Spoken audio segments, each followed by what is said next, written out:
5 minutes. I got it. Sorry, guys. See you, Gavin. Whoa! Hey, guys.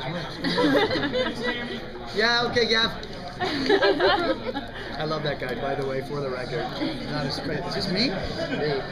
It's you. Oh, well, I see what you're doing. Looks a lot like mine. I was like, interesting.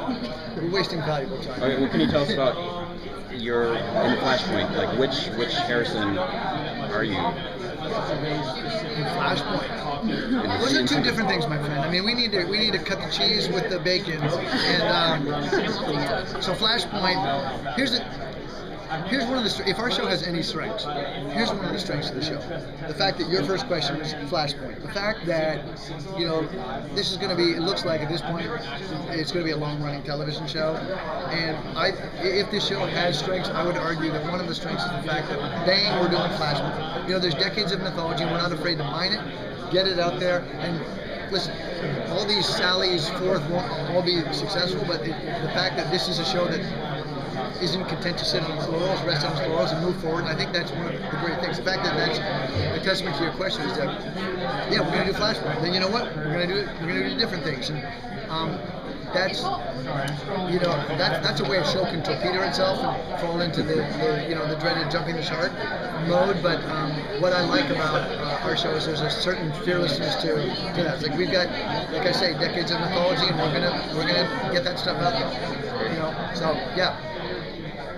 How do you think Wells is going to react when he knows that his daughter was affected by, that she might have powers there? You know, if you've been a rogue and you know, and I'm talking about in real life, and then you know, you've gone through that, and then you see your children doing the same sort of thing, I think there's an element of like, I understand, but I hate it. You know, like I think every parent will like want to be protected. I think that's that's germane to parenthood, and I think Wells will be no different when it comes to his daughter. It's like, you know, you want to, even though he can't, he wants to keep her under his wing and protect her. So that conflict will definitely exist there. Should she have powers? Which I'm not saying that she does, but she does. I'm not saying she doesn't.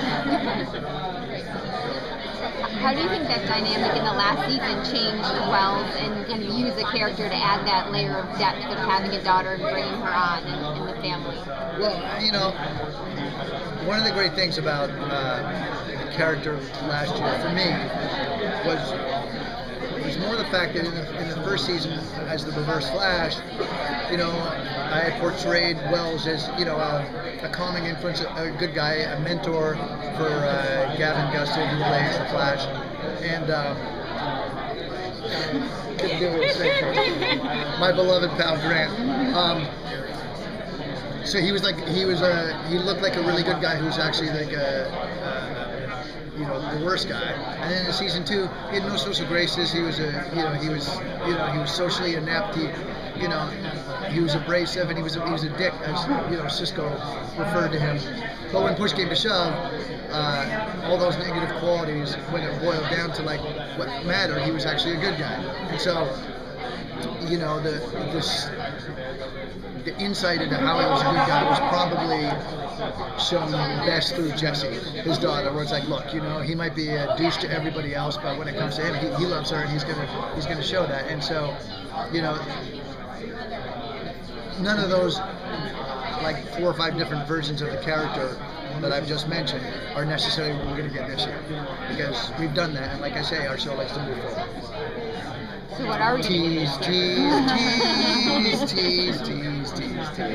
you relish like kind of reinventing yourself each time? You know, like you're playing the same character, but you're playing different characters in a sense? Well, yeah, I mean, you know, for me, it all starts with the Reverse Flash. Like that's sort of my set point, and I think, you know, it would be mean not to feel privileged on a long-running show where largely, you know, you're going to play the same character. This is one of the first iterations I've come across where I'm playing all these different guys, and it's, you know, it isn't gimmicky. It actually makes complete sense. And as any actor will tell you, it's like when you're fortunate enough to get involved in a longer running show, one of the few things that you actually have to protect yourself against is the repetition. Like I know how to do it, I'm just going to do it.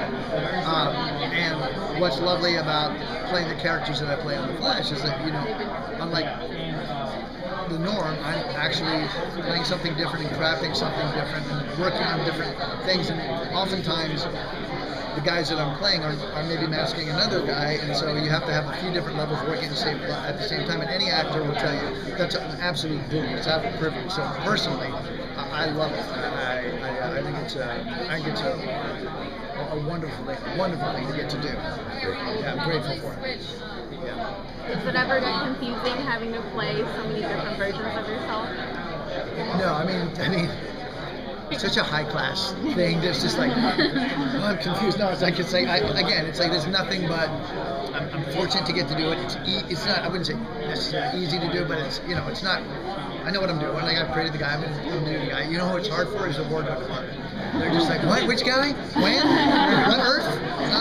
You want him to wear what? Yeah. Okay. Wait a minute. Are we gonna? Like those poor people. They're like, is it H. Wells? Is it Harrison? Is it Harry Wells? Is it? It's like there's long lines of wardrobe where they're like the poor people are like, what's he playing? So and I don't make it easy on them. I'm like, I need the Wells stuff. They're like, what Wells? So yeah, it's good. Thanks, guys. Thank you. Enjoy your Comic-Con.